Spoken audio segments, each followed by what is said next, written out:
What is going on, everybody? Welcome into episode 62 of To the Show We Go. We got Chris Henrique and myself, Andrew Parker. Today's episode, it is the Steven Nogosek episode. If you aren't too familiar with him, I know we do have a lot of New England following, but I know we're starting to venture out a little bit. But he was a Red Sox prospect once upon a time. We had him on a show probably last off season. We talked about the trade and we talked about his time there and everything. But this one we're going to veer towards the present, like what's gone on in 2023 for him. He's been with the Mets for the past few seasons, and then he went over to a different system. And I'm going to get into that here first. But and then you're the newest Washington National now. Actually, just this week you were signed. That at least it got announced this week. So, Steven, I'm going to steal my first question from my guy Chris over here because he brought it up to me and I was curious about it too. But how did the fire pit go? The what? Last time we talked to you, you were building a fire pit in the backyard. Oh, it works. It did not turn out how I wanted. There was way more gravel and rock and like big boulders in the soil that I didn't realize. And so with the shovel, that's just not. It didn't pan out how I wanted to. It still looks good. I made it look pretty. But if once the new homeowner, if we ever sell this house, is going to look at it and dig it up and kind of be like, oh, okay, what in the world is going on here? But we got the job done. The biggest thing was keeping the dogs out of the fire pit because before it was just kind of like a top layer of frozen soil that had been in there. And so now it's all fresh dirt and they just want to get in there and dig. But it panned out. It worked. It's not a professional job, but it does the job. So I think I remember when we had you on last off season, you were, I think, in the middle of building it, or you were very early on. Yeah. So I figured it was probably done by now, but was just curious how the update went. Yeah. I finished it last off season. And yeah, I've used it a few times this year. The wife's not a big fan of it because she doesn't want to sit out in the cold no matter how good the fire is when the house is right there.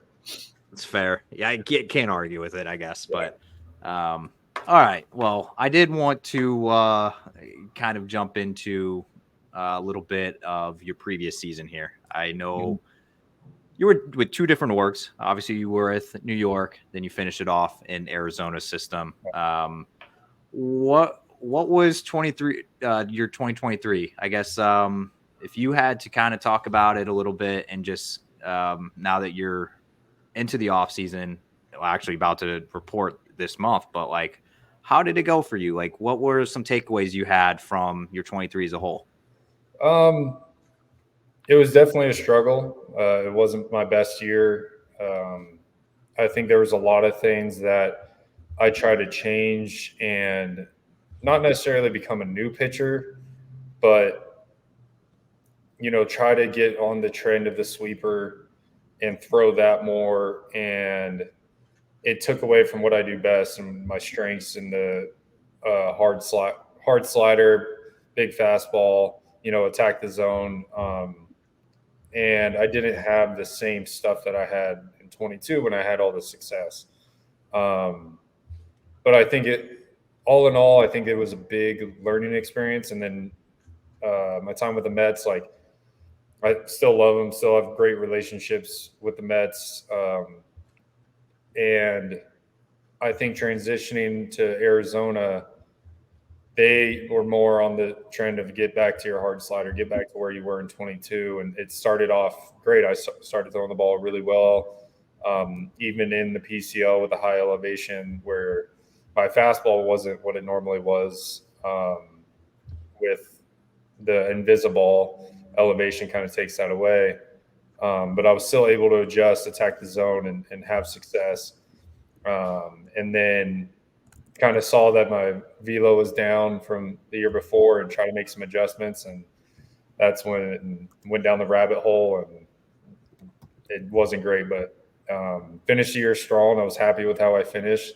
And I think there was a lot to build off of from that. And so coming into the 23 offseason, it was getting back to what I do best in the big fastball, hard slider. And there's been a huge emphasis on that. And added a curveball that I really like, and I think it's going to be a big weapon for me this year against lefties. And just getting back to, where I was in 22, stuff wise, but also mentality wise, body wise, strength wise, everything. Because I felt like in 22, that's where my stuff was meant to be. And so the whole offseason was spent on getting back to that and improving it. And I feel very, very confident going into 2024 with the stuff I have, where my body's at, where my mind's at. And I'm super excited about joining the Nationals organization. I played in the International League for 5 years. And so I'm comfortable there. I'm comfortable in the Northeast and comfortable with the NL East and ready to get to work. I can't wait to get down there. You had mentioned with the pitch selection, and it seems like a lot of players are incorporating the sweeper or slider, however you want to phrase that. Why do you think that it maybe just didn't work for you? I think everyone's different, right? And I think for me in 22, I threw the sweeper as kind of a change of pace, but it felt comfortable. How it felt off the hand, the movement profile, all that was good. In 23, I never really got a good feel for it. I was trying to have it as my primary off speed, and I think that's where if you aren't confident in your second pitch, it kind of messes with everything else. And that's kind of how it was. Is I wasn't confident in the sweeper, but on the scouting reports and that it said the sweeper is the pitch to throw to the guy. But if you aren't confident in it, I look back now and I'm like, in the moment you're trying to make the best decisions, but obviously when you look back, hindsight 2020, you're like, maybe that wasn't the best decision, right? And we look at the results and that. But I think for certain guys, the sweeper works, and for certain guys, the sweeper doesn't. And that's where all of us are unique. No two sweepers are the same. No two sliders are the same, right? And so you have to find what you do best, what you're most comfortable with, and also what you execute the best. Because I could have a sweeper now that's, right where I want it to be, but if I can't execute it, it's worthless. So I think that's where, kind of going back to the hard slider of where I was in 22, where my execution rate was high, the pitch itself was good, the profile is good. Now that gives me the confidence to go out and, if it's a 2-1 count with second and third, one out, and I got to execute here, I'm confident that I can. Instead of the sweeper where it was kind of like, I don't know how this is going to go. So it is always interesting to me to hear like the origin stories behind those, because we had Nick Robertson on a few episodes ago. He's with the Cardinals now, but he how he originated it, and it's been a successful pitch for him. He got traded to the Red Sox this past year. Now he's been traded to the Cards, but that's like one of his like go-to pitches. And then you have a guy also like here, Nick Pivetta, talking about his whirly bird sweeper slider pitch, whatever he wants to call it. And how successful it made him this past season. He wasn't even throwing that like before this past season, and he's been in the league for like 6 years now. It's like, it's kind of crazy, man. It'll work for some guys, like you said for yourself, just didn't work for you. Yeah. To jump on that too, do you think that that's like, because it feels like a lot of the Red Sox are heavy into that. There's a lot of guys on the Sox in New York that are doing that. Do you think that that's just kind of like the flavor of the month type of thing right now? You know what I mean? Like some analytics guy said that this works, and now a shit ton of people are doing it.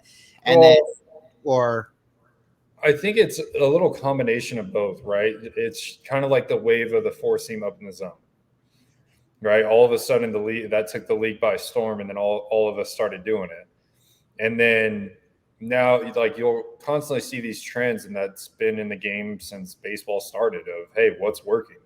What across the league are hitters not seeing? And then the hitters adjust to what we're doing, and then we have to make a change. And it's the game within the game, I think it's the game. Like, I think when something like this happens to where, sweepers are the big thing right now, everyone's kind of throwing a sweeper. You're starting to see sweeper on the scoreboard and it's not labeled as a slider. And I think, it works for some guys. And like you said, there's certain guys that it's their pitch, right? And I think everyone, as soon as, just like when four seam started taking the league by storm, everyone tried to throw a four seam.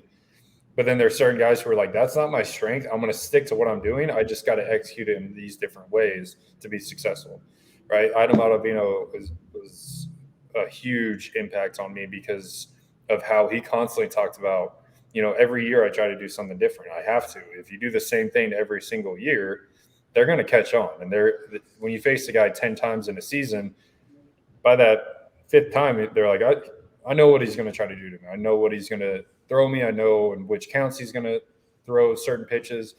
And so you have to be different. You have to constantly change what you're doing. And, you may throw a right-on-right changeup to a guy that you faced 8 times this year because you've never thrown him a right-on-right changeup and it's not on the scouting report. But it produces an out, and then you go back to what you do. So there's certain things that are going to constantly be kind of new waves coming in to baseball. And I think the sweeper is that new wave of kind of everyone's trying it, and then you learn whether you can do it or not. It doesn't mean that hard sliders aren't still really, really good. It doesn't mean that a fastball down and away still isn't the hardest pitch to hit in baseball. And so there's certain things that are staples, but there's always going to be the new wave of something that guys are trying to do to get guys out, because that's our whole job, is just trying to find new ways to get guys out. So we've talked to quite a few guys this offseason that, have been absolutely hyping up. We've talked to quite a few Cressy guys. There's been some guys working out West Coast. I saw you were with Tread, which has a pretty good reputation in their own. So how has that changed your offseason, I guess, just like being in there and just being around like the minds there? Because I always hear guys down in Florida, like there's a million guys in Florida, Cressy, and all you see like is they're pumping out all the stuff on Instagram and they're hyping up. They're like, oh well, like all the best minds go here. So like I guess how has it been for you at Tread this offseason? I love Tread. I love my coach at Tread, Drew Hall. He's helped me out a bunch. And so I work remotely, obviously, because I'm in Oregon. And out in Oregon, we don't have a ton of stuff. We have, Driveline in Seattle, in Arizona. When I was with Arizona, there was just a lot of guys who worked with Tread, and I was seeing all their stuff on Instagram. I was like, you know what? I'm going to give this a try. And because I didn't feel right on the mound and trying to figure some stuff out. And one thing about like Tread or Driveline or whatever Cressy you go to, like it's not going to be an overnight change. All right, you're going to have to put in the work and really, because you're trying to, like for me, I'm trying to break habits that I've had for 20 years, ever since I was a little kid, right? And it's like, this is my timing. And it's like, well, now we have to break that time. All right. And being able to get the mocap reports, and it's like, this is how your body's moving. This is how we're going to benefit you. And this is how you're going to throw 98. Or for me, it was just getting back to 95, 97 that I was in 22 instead of being 93, 95. Like anything over 97, that's a plus. And working with them every single day and even if I'm throwing in my garage, I would post a video on the garage door, post on my phone on the garage door, take a video, send it to him. He'd respond that night and be like, hey, these are my thoughts on it, right? And then you go out and you kind of feel what he's saying. And then when I went out to Tread for Pro Day, we got like a week free for Pro Day. And I mean, they instantly made me feel way more comfortable on the mound in a matter of 3 days, just by loosening everything up, being loose, being free, getting back to being athletic. And it was like, bam, right away, all of a sudden I set a new PR for my indoor velocity off a mound. And it's like, oh, okay, that's cool. That's exciting to see. Like I haven't hit 93 off an indoor mound ever. And then I just sat 93 in pro day. So that's exciting. So Was this your first off season? This was your first off season with Tread? yes. Yeah. Okay. And I guess now that you've signed and you have a report date now,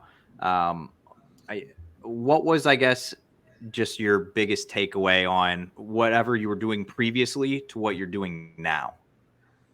I think the big thing is in the past, I had this huge emphasis on the weight room training. And I would, work out, and then go throw. And this year, Dan Straley, I don't know if you guys remember that name. Yeah. So we've worked out for the past 5 off seasons together. And he was like, hey, this year I have a new plan for us. And I was like, okay. And he's like, let's take 80% of our energy and focus on pitching. And then we'll save the 20% for the workouts. Like, let's put our focus on throwing and emphasize that, because that's what we get paid to do, instead of draining ourselves in the weight room and then having an exhausted throwing session. And so I think instantly that made us better, because we're focusing all of our energy on the thing we actually do, and then have the weight room complement us on the mound. Right. And so that instantly made us, like, in the weight room, yeah, we're still getting just as much work in, and we're still grinding just as hard, working just as hard, doing just as much for a workout. But we spent a longer time while we were fresh on the mound doing what we needed to do. So instead of, throwing where, you're exhausted from the workout and you just can't get as much on the fastball or as much on the slider, you don't have the same feeling because you're exhausted from an hour and a half long workout. It's, well, I'm perfectly fresh, let's rock and roll. And then the workout, it's like the workout, you get in a different mode and you just go, right? Like for me, I'm not a huge weight, like I don't like running. I hate it, actually. It's one of my least favorite things in the world. But running, I can sit there and get in a different mindset and just run and get it done, get my workout done, and then be good. But if I'm exhausted from the run and the lift, and then I go try to throw, right? Well, I'm cutting into how much focus I can really get into all 60 throws I make that day. So pushing it to the front is I can focus on all 60 throws and have perfect focus for that and emphasize that, then do my workout. And then my run is just clear-minded, just get it done. Right. And so I think that's really, really helps us with our training. And also something with Tread that really helped me is, like, not only am I making those 60 throws, I'm recording every single throw and looking at every little detail in order to the point where I'm at now. Now it's just muscle memory, because I've done so many awkward reps that felt horrible. Well, now it feels good, and now it's fluid, and now it's coming out better, and everything's good. And it's like, okay, now that's where the next level of my training has really taken place, is like, now it's just, I'm throwing, it looks the same full speed, but if you really slow it down, my arm's in a completely different position. I'm able to use my legs and generate power and have hip shoulder separation and get out in front with the ball and have that front leg lock and all this stuff, that it's like, that's what's going to generate and get me back to 95, 97 instead of being 93, 95. I want to switch lanes here. Obviously, we touched on it earlier, but you're newly signed to the Washington Nationals organization. So that's you're already familiar with the International League. Obviously, spending some time with New York and just being in Northeast, like you said. But what drew you to I guess to signing with the Nationals? So we were talking with them for a while, and it was something to where, like, I think because I've played against them so much, I've seen the organization, I've seen how they're ran, and it's like I like how they're run. It's a professional organization, and talking to my agent, who has a relationship with the coordinator and all that. He has relationships with everyone, but he's like, hey, I think you're going to mesh really well with the coordination over there and the coaches and front office staff. And I think it was kind of like, yeah, 100%. You're right. Is when I signed and I talked to John Wolf, who's the pitching coordinator over there. And it's just like, we've had 100 phone call conversations before, right? It was easy. It was here's the deal. Here's what we're thinking. And it's like, great. I like that plan. Let's do this. Let's do this. And it's just meshed really well. And everything was just solid. Right. And I'm like, okay, where I signed, I'm very happy with, and I'm just ready to get out there and get to work. And I did want to go in reverse a little bit here. Sorry, I'm going out of order here, but I did just remember that obviously you had it was actually a signing. It wasn't even a trade last year when you switched organizations. You got to choose where you went. So obviously being with an organization like Arizona, obviously they had a lot of success at the major league level. And what was, I guess, did you kind of have like the same mindset from when you were technically a free agent last season to when you just were this offseason? I think the big thing with that was, you're kind of mid-season, you're kind of looking for a job. You're like, I'm hot, I'm ready to go. I don't want to sit for 2 weeks. And I think Arizona and someone on the, I'm totally blanking, a team on the East Coast, those were the first 2 offers I had, right? And I was talking to my agent. I was like, hey, like I get to go out west and be closer to home, be closer to family for the first time in my professional career. Arizona, I've heard nothing but amazing things about them. They're a young organization, and my agent has very close friendships with the front office. And so they kind of said like, hey, we'd love to have him. And we want him out there. And I was like, all right, done deal. Let's do it. Right. And got out there, and that organization is amazing. The way it's run, the way they support you. And I think that is reflected in, them winning a World Series, when I think a lot of people would have been like, hey, congrats, you made playoffs. Like, but you're not going to, this is about it. Right. And I think they surprised a lot of people, and I think they have a really, really bright future, and they aren't scared to, they'll push a prospect to the big leagues as you've seen.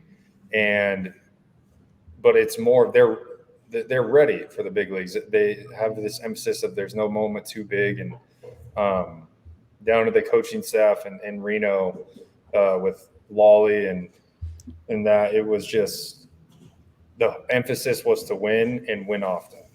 And I think that is a huge reflection throughout the organization, and why they had so much success is, I don't care if you have us down 9-0, like the game's not over. We still have a chance. And so, yeah, I love my time with them. And so, yeah. I like how there's more and more teams though across the league that are being more aggressive with promoting the players in the organization. Because when we, as Andrew mentioned before, when we had Brian Abraham on, we were talking about Shane Drowan, who started out on fire. I think it was like 5-0 down in AA, elevated up to AAA. He was challenged there, saw some good things, saw some things that didn't really work for him. But I do like the fact that teams are doing that now. They are being more aggressive with these younger players, challenge you guys at different levels of, and I mean, even if the first go around may not work, at least you kind of get to see what didn't work, or if it did work, it kind of does get you prepared for that ultimate next step. So I think teams that are doing more of that continue to do it, because I think it's only just gonna get, I think, fans too more acclimated to a bigger pool of players than when a player signs like, oh, I never heard of this guy, and then it's it gets trashed on the social media piece. So I like that. I think the game is definitely shifting in the right direction. I think there's a level of like having your prospects ready, but then also valuing guys who have time and have done it. And there's not a measurable stat of knowledge and experience, right? You can't measure a guy's knowledge on a computer. And so there's this level of, if I have second and third, one out, and I'm like the situation I just talked about, 2-1, and I'm going to throw a slider, it's like, I don't have to throw a just cookie strike there. Like, I got to have the knowledge of, like, I'm trying to get this guy to chase or roll over or just weak contact. And, like, if I walk him, like, okay, like, now I have a double play anywhere. Like, and that's a little knowledge of a game when the game starts speeding up that is irreplaceable, right? And so when you have a guy, when you see teams, because I've seen it on, well, I guess X now, it's not Twitter, on X. Same thing. Fans being like, well, why are we signing this 34-year-old guy who hasn't pitched in the big league since when? It's like, well, do you understand how much knowledge and experience that guy has? Like, you put him in the big leagues, he's going to sit there and be like, yeah, I've done this a while now. Like, I'm pretty locked in. Like, the stuff is the stuff. Like, but when you get on the mound and all of a sudden there are situations where, you can read a hitter's swing. I remember when I was 24 and got called up to the big leagues, I wasn't reading a hitter's swing. I was just listening to whatever Wilson Ramos or Nito put down. Like, fastball away. Okay, I'm going to try to throw a fastball away. And then now it's like, no, now it's like, if I throw a fastball and I'm thinking that next pitch I'm going to throw a slider, and I look at his swing, I'm like, okay, he's waiting for a slider, right? So those are the things I'm looking at now, to where earlier in my career when I was younger, it's like I wasn't. So there's the value of, like, your prospects that are ultra talented and able to do all these things, and the value of a veteran guy who has the knowledge and has the experience and has that. I think there's something to be said of kind of, you need a mix of that in your organization and in your locker room. And I think that's exactly what you look at, like the Diamondbacks. They had all this youth talent that was just unbelievable. And then you have guys like Evan Longoria who have 87 years in the big leagues. Yeah. And it's like that knowledge and could teach it to the next generation that's coming up. And then, those guys, the younger guys, start looking at stuff like that. So I think there's a good balance of that and what makes great teams. Would you consider yourself a veteran at this point? I've been called a veteran, and I don't like it because I think I'm not there yet. But I mean, I'm going on my 8th, 9th year of pro ball, and it's time's flying by. And I told, joking around with the wife, I was like, I'm closer to retiring than I am the start of my career. And I was like, that is crazy. Like, I mean, hopefully I can play to 35, 36, but that's in 36 is 7 years away. And I was like, and I started this 8-9 years ago, and I'm like, I know I still have a lot left in me, and I'm not close to done, but I'm like looking, I'm like, I'm not a young buck anymore. I'm kind of like, and when I showed up in the Reno locker room with the D-backs, I was like the second oldest guy, and I was like, what in the world is going on? Like, and by like a lot, like everyone was 22, 23, 21, 19. I'm like, I get, yeah. And they were like, hey, like, you're a veteran, like, be by it. I'm like, oh, I don't want that title yet. But so, yeah. I was curious because I was kind of looking. I'm like, holy cow! Like, and you had just brought it up that you made your debut. Like, I mean, it feels like it's like been 7-8 years ago at this point. It's just like, it's absolutely nuts. And we're still on the right side of 30. I know. I'm a 94 kid. You're 95. Like, we're floating right there, right before we do hit 30, and the knees start creaking in the morning. So we're a little close to that point, but yeah. That part of my question, though, I wanted to ask the veteran thing. So you're going into a new system, new spring training complex, new teammates, coaches, everything. I guess my question would be, like, what are you going to do that maybe you didn't do before? Like, are you going to take on like a veteran hat maybe and mentor young guys? Like, I guess, how does that look for you now that you're in a new org and starting over? Well, I think one of the big things is, my job's – sorry, wife's headed out. I got to give her laptop. Oh, it's all good. She's headed home. Our dogs are outside, so she's got to go take care of it. I think the big thing is I've always tried to give any knowledge I have to anyone who will ask, right? And I think that's the veteran like leadership that guys talk about. And but I've done that when I was got called up to double A for the first time, right? And someone gets called up to double A, and they're like, okay, well, how does all this work? Because at least it was the first time that like you packed your bags in the locker and then someone transported it to the bus for you, right? And it's like that's a huge deal. You feel like you're a king now, and it's like someone who just got called up was like, what do I do? And I'm like, okay, this, and this, right? And then we were constantly talking pitching in the bullpen, but I think my number one goal in going into an organization is get back to the big leagues and help the team win. I think I've been around and have pitched in multiple organizations, and this is my 8th, 9th year, whatever it is, in pro ball. But I mean, my goal is not to be a veteran leader in AAA. My goal is to pitch in the big leagues and help win a World Series and do what I can for whatever organization I'm with. And so I think that's the number one goal is, prove that like I'm not a AAA veteran, right? Like I don't want to be labeled as that title when I'm done playing. I want to be the guy who was like, oh yeah, I remember facing him in the big leagues. Like he was nasty, like he was good. And he came after you, he attacked you. He wasn't a fun at bat. And so I think that's my number one goal. And within that, it's like, while I'm there and while I'm, in AAA, it's like, how can I help the next generation, right? So that's kind of a secondary thing is like, I think the biggest thing and what I was taught when I first got up to AAA was like, veterans aren't going to go up to you all the time and just teach you everything they know. You got to talk to them. You got to ask. You got to talk baseball. You got to be around it. We're around the game all the time, so learn as much as possible, right? And ask questions. Like there's no such thing as a dumb question.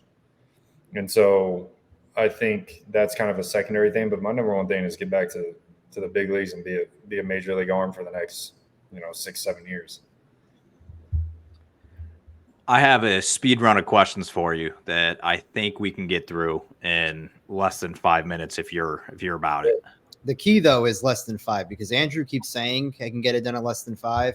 I can get it done in like 3, but it's no. You have not done 3 minutes yet. But I have an idea too on some of the questions, so I may have a follow up or two after his lightning round, so that way we can see if he gets within the 5. Let's do it. All right. Let me set the stopwatch. Hang on. Are you ready for this, Steven? It's something I've incorporated. It's a newer concept I've done, and I think it's going over pretty well. All right. Let's do it. All right. Chris, you got the stopwatch? Yeah, I got to reset it. I thought you were going to speak. Sorry. All right. Movies, shows, or live TV? Shows. What is the best game you've ever played in your professional career? Oh. Best game? Probably. Oh, I don't even know. I'm making this horrible. My best personal performance was San Francisco of 22. Okay. What song will be the walkout song in 24 and why? Bury My Bones. I think it kind of gets me in that like outlaw mentality. Ooh, okay. All right. By the age of 35, you want to have accomplished what? World Series win. So if there was one rule in the MLB or the minor leagues that you could change, what would it be? Fair. That's the first time we got that one. Favorite athlete outside of baseball? Jimmy Johnson, NASCAR. Oh. Legend. Favorite TV show of all time? Of all time? Probably Life Below Zero. Never heard of that one. Gotta look that one up. Weirdest baseball superstition that you have or that you've seen in person? I don't have it anymore. I did though. I stopped it late last year. It was right sock on left foot, left sock on right foot. It's our second one in a row of that. Yeah. It's a weird, Okay. weird thing. I think Nick Robinson said the exact same thing. All right, this one might be a tougher question. Who is the player that you've played with or against that's left you thinking like, damn, they're the best player I've ever seen in person? DeGrom. Can't argue with that. Yeah, it's a joke. So, what is a guilty pleasure of yours? Guilty pleasure? Chips.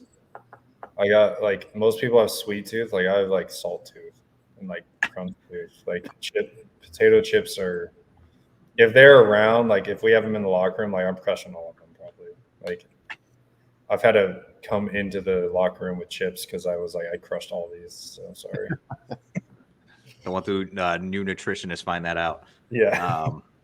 What is the most stressful part about owning restaurants? Everything. Yeah, I pick the most stressful part. Like, oh man, that thing. Well, first, I don't own them. My wife owns them. I'm a free employee. Okay. But I would say, like, I think her answer would just be, like, I would say like trying to make everyone happy and trying to do food items that everyone enjoys, because it's not like it's not like a sports gym to where you're only trying to make the athletes and that happy. Like you have to make food items for every single person in every single diet. So I think that would be but I don't know. I don't own them. I'm Okay, fair enough. Day to day. My most stressful thing is making sure I don't screw it up so she doesn't yell at me. Fair.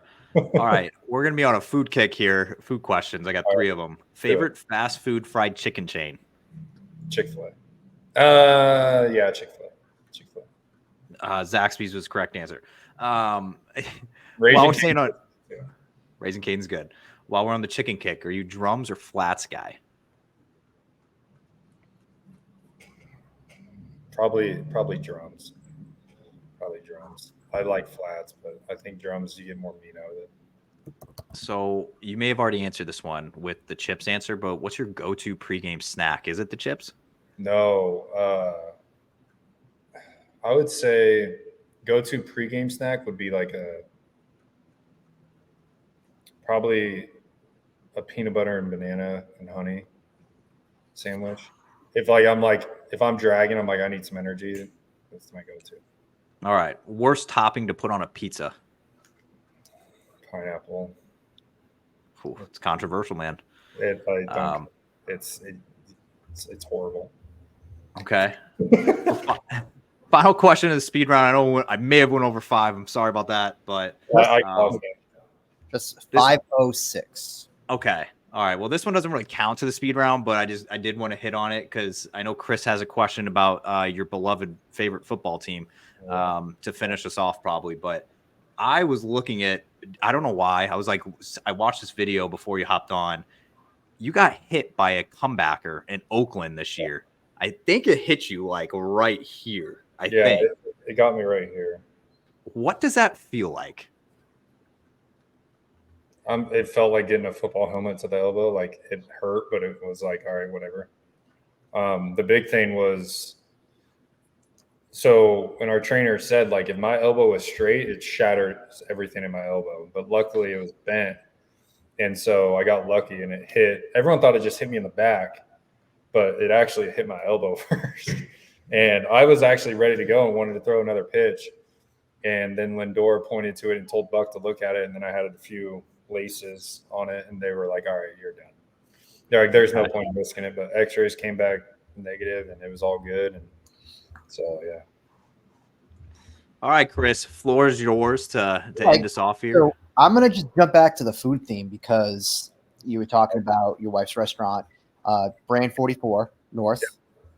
Yep. And I scoped out the menu earlier before we came on the podcast. And obviously I'm on the opposite side of the country, but I love the Benedict menu you guys have. Yeah. Like, it is impressive. I would try them all. The Smash Benny is the one I'm the most interested in.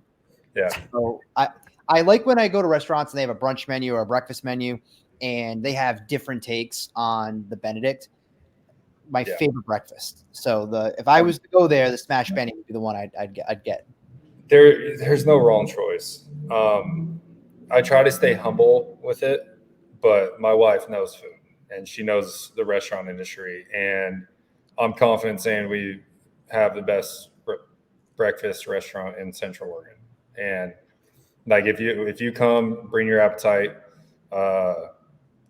and how she has that place dialed in is impressive. That our favorite saying is, you can go there every day of the week and get something different and fall in love with a new menu item. So no, I like that because I'm not like a massive foodie, but I definitely like to try new places. And when there's that brunch breakfast menu, I go right for the bennies. And if you don't have a benny on your brunch menu or breakfast menu, kind of lose points with me there. The corned beef skillet sounded really good. That was on the menu. And the Buckin Burger, only because I feel like when people order it, if they might have had a couple of cocktails or two, I bet you that it doesn't come out as Buckin when they order it. But those are the few things that kind of jumped out at me. I'm not a Bloody Mary guy, but do you guys do a good Bloody Mary to pair with the breakfast? The best. Okay. So the corned beef, like a lot of people, especially out west, it's kind of like it's really like mashed in. Well, we leave chunks. And so you actually get like chunks of corned beef instead of it all just mixed in together. And so she did it up right with that. Working as like a food runner and while she's expoing, I mean, we get everything, right? So everything is ordered. Like, it's not like we have our hot, like the John Wayne casserole is my personal favorite. That's the one that said the pancakes in it, right? No, that has the biscuits on the bottom with our John Wayne mix on top with peppers, cheese, all sorts of. I mean, it is. What's the one that had the pancakes I was reading? Like 17 different items. Maybe. I'm not a big pancake person, but it just. Yeah, and then she does the stuffed French toast that changes every week. Oh man! I think this week's a chocolate covered strawberry for Valentine's Day mixed with vanilla. Okay. Well, so, if anybody's listening and they're on the West Coast, specifically Oregon, definitely I would check it out. I mean, like I said, I went to the menu. Yeah. I remember last time we recorded, you were talking about how you were helping her and you kind of get it. Did you guys have 2 restaurants? Was it 2? Yeah. So we have the Pump House Bar and Grill, which is a restaurant that kind of doubles. Like, whenever people hear bar and grill, they're expecting it to be a bar, and it's like it's not like a college bar, or it's not like a bar. It's a restaurant. So we have a diner feel on one side that's like families and then you go through our swing doors and it opens up to the bar side of it. But it's all tables. Like, you come for dinner, and then we have our lottery, and past 8:00, then it kind of turns into a bar scene. But it's not. It's a country bar without the fights. Is how we kind of explain it. No, it sounds like a good vibe. That's okay. You mentioned TV shows. I'll be honest with you. I'm not familiar with Life Below Zero, but I do want to ask you, what are 1 or 2 shows that you're doing like right now? Before, like, obviously, Spring Train is going to change that, but what's So I watched Deputy Lawman Bass Reeves. Okay. So I'm very, very. I've thought about starting my own podcast with it, just kind of on the history and being a very but there's a lot of controversial topics that I think you have to cover when you do that, and so I don't think I'm going to, just because of that, and also the time it takes to do a podcast like that is absolutely insane. A research-based thing, but so Deputy Lawman Bass Reeves is one that I just finished the other night. Accuracy-wise, it is all over the place, not even close. But entertainment-wise, it was good. The other one, what was it? Oh, Avatar. Like The Last Airbender, like the OG old school Nickelodeon. I don't know why, but I got into that and I've been crushing that. And so I'm on the last season of that. I don't know why, what made me get into it. I think I just saw it on Instagram and was like, you know what? I'm bored. Let's do it. Yeah, I started up. I'm a big Larry David fan, so Curb Your Enthusiasm just came back out. It's on HBO. The first episode was Sunday night, and I've been doing. They got a different podcast now with that, so I've been hitting that up. My last one-off question, and then I'll kick it back to Andrew. You had some custom cleats made that I saw on your Instagram. Yeah. How did that come about? You know what I mean? Like it was cool because it's definitely your theme because you're big into hunting and outdoors, and it covered you to a T. Well, I think it was more trying to cover Brand 44. And so right across the way from both of our restaurants is Smith Rock National Park. And that is, a big staple out here. And so it was getting that on a cleat and showcasing Brand 44. And, the elk is a big kind of logo symbol for us. We have elk antlers throughout the restaurant. And so I wanted something that would tie all that in there and also kind of blend in to where, it doesn't stand out. We have so many things that stand out in the restaurant: rodeo posters, elk antlers. We have a claw machine. We have all this stuff. And it just, she has my jersey in there that we framed that kind of has the community tie into it. And so I wanted to get cleats to go right below them. And then she moved the jersey to Pump House. So I guess I got to get Pump House cleats made now.